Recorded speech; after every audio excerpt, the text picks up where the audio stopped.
bien, on se retrouve pour un nouvel épisode de mon podcast IMO en live du Salon Rennes. Je suis avec Cyril Janin, président de Bien Ici. Bonjour. Bonjour Ariane. Cyril, vous exposez au Rennes depuis des années. C'est une belle édition qui est en train de se terminer. Très belle édition avec des belles boîtes. Moi j'ai adoré. J'ai eu la chance de faire partie du jury de la start-up du salon et les 8 finalistes qu'il y avait étaient d'une super qualité. Et j'étais assez fasciné par le regroupement de la PropTech et de la FinTech. Et Estia, c'était mon petit préféré. Et là, il a été élu gagnant du jury. Donc, j'étais content. Votre voix, elle porte. Je ne sais pas si ma voix porte ou pas. Non, j'ai même essayé de faire un jury non influençable parce que j'ai pas mal d'expérience dans les jurys. Et plutôt que qu'on parle à la française pendant 2 heures, sur les 8 boîtes, j'ai dit chacun prend un papier, écrit son numéro 1, son numéro 2, son numéro 3. La première, elle a 5 points, la deuxième 3 et la troisième 1 point. Chacun cache son vote, on le met et on le met sur un tableau après. Personne n'influence le vote de l'autre. Et en 10 minutes, on a voté et ils m'ont regardé en disant mais d'habitude on y passe 2 heures. Efficacité. Estia, ça fait donc du leasing immobilier. Estia, ouais, c'est ce que je disais entre le rapprochement entre la FinTech et la PropTech, c'est permettre, on le voit bien que le marché d'immobilier actuel, il y a de moins en moins de primo-accédants, de plus en plus difficile d'accéder à une location. Et Estia, ça permet effectivement de pouvoir financer le fameux apport qu'on n'arrive pas forcément à trouver facilement. Et il y a plein ça rejoint aussi des sujets sur la location, comme les garanties, comme des locaux, enfin comme plein de boîtes qui aident, qui facilitent des jeunes accédants à la location ou à l'achat. Et je trouve ça beau, c'est bien, c'est utile.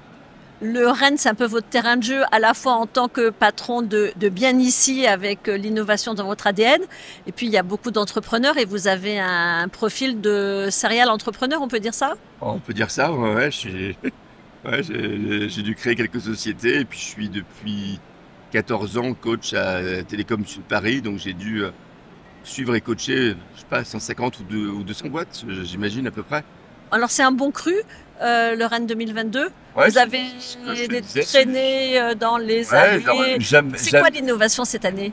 Ce que je disais, pour moi, le rapprochement FinTech-PropTech qui permet de faciliter le financement. Donc c'est la financiarisation mais de dans le bon sens. Dans le bon sens. Dans le bon sens, que moi, la financiarisation, même si je suis admiratif de leur réussite d'un Mastéos, d'un Beanstalk ou autre, je trouve que ça parle trop d'argent, trop de rapports. Je m'étends dans des tokens ou dans des monnaies virtuelles pour que ça me rapporte tant.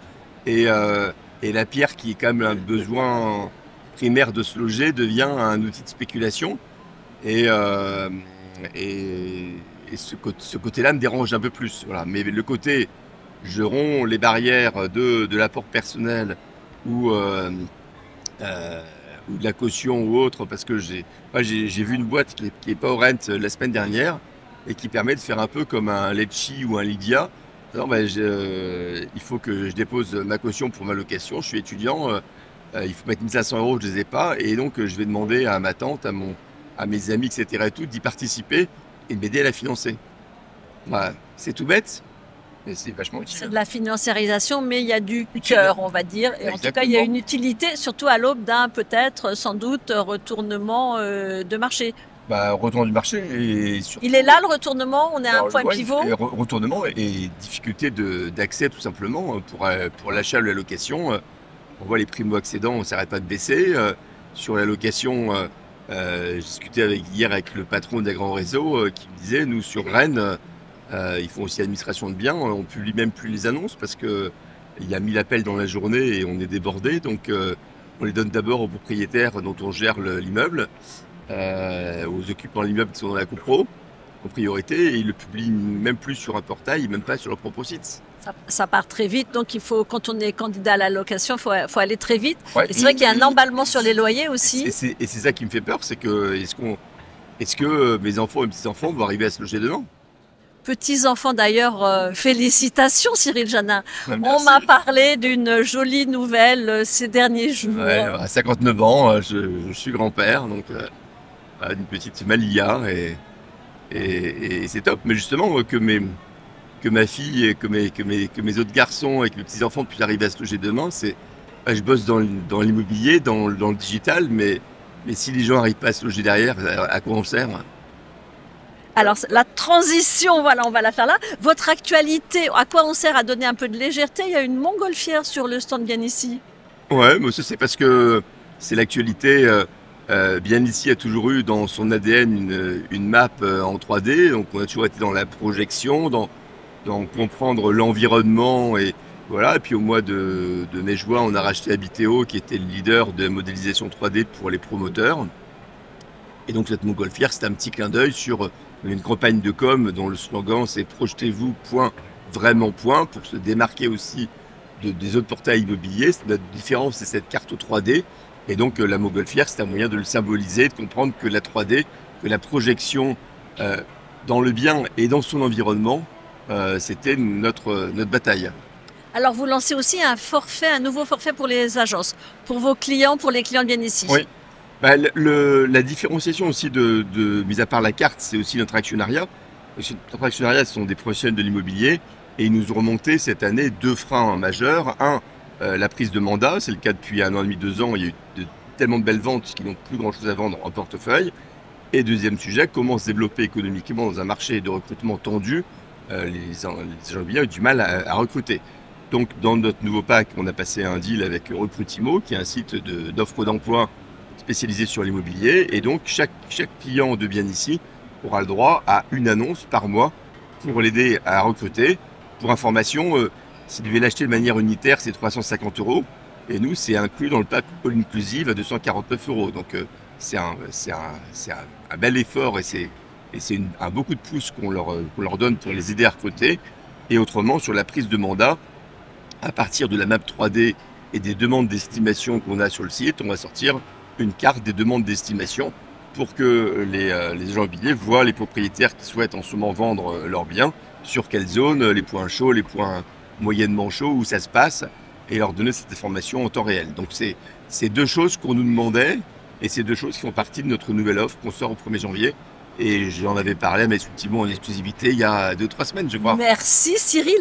Ils ont le moral, vos clients, agents immobiliers. Le marché est à l'aube d'un retournement. Il y a un point de pivot qui est en train d'être passé.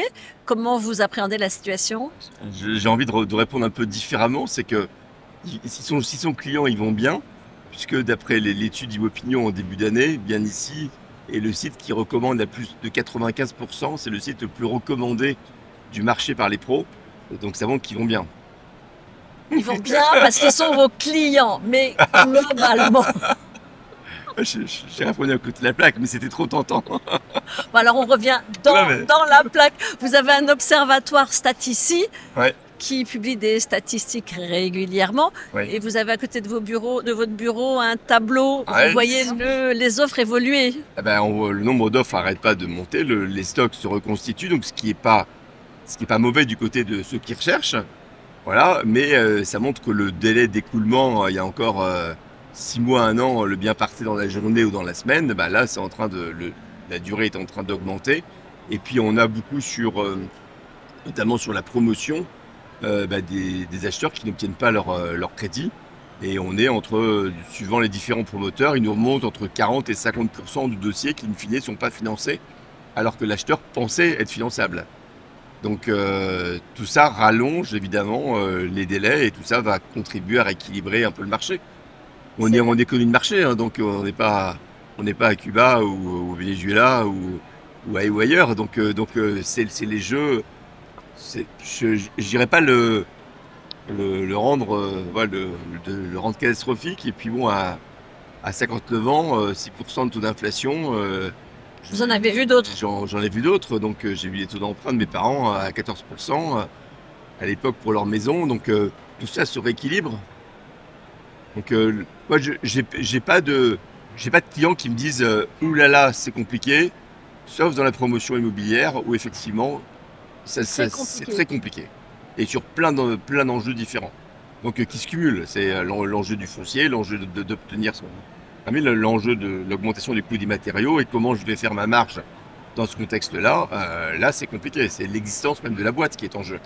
Mais comment est-ce que tout ça, ça influe sur votre business plan, sur vos perspectives de développement pour bien ici?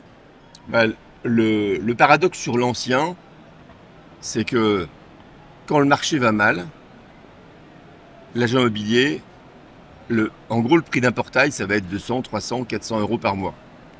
Le ROI, je fais une transac en termes d'honoraires, c'est 8 à 12 000 euros. Donc, un agent immobilier qui va mal, jusqu'au dernier jour avant son bilan, il va essayer de jouer, de diffuser sur le max de portails pour essayer de faire sa vente et faire ses honoraires. Un peu comme, je sais pas, comme au casino ou autre, voilà, on joue jusqu'à la fin. Et à la fin, c'est la survie, donc on se lâche. Et jusqu'au dépôt de bilan, c'est ce qu'on a connu pendant la crise des subprimes sur les portails. Et les portails et les magazines papier à l'époque ont pris le bouillon d'un seul coup. Mais jusqu'à la dernière minute, le business est bon sur un portail. Donc j'ai la chance d'être patron d'une boîte où jusqu'à la dernière minute, même quand ça se tend, vu le prix de l'annonce à 249 euros pour 100 annonces de diffusées, c'est 100 fois l'opportunité de gagner 8 à 12 000 euros d'honoraires. Donc même si ça va mal, j'ai la chance d'être sur un métier où jusqu'ici, tout va bien. Exactement, c'est un bon résumé. Merci beaucoup Cyril Jana, président de Bien Ici. Merci.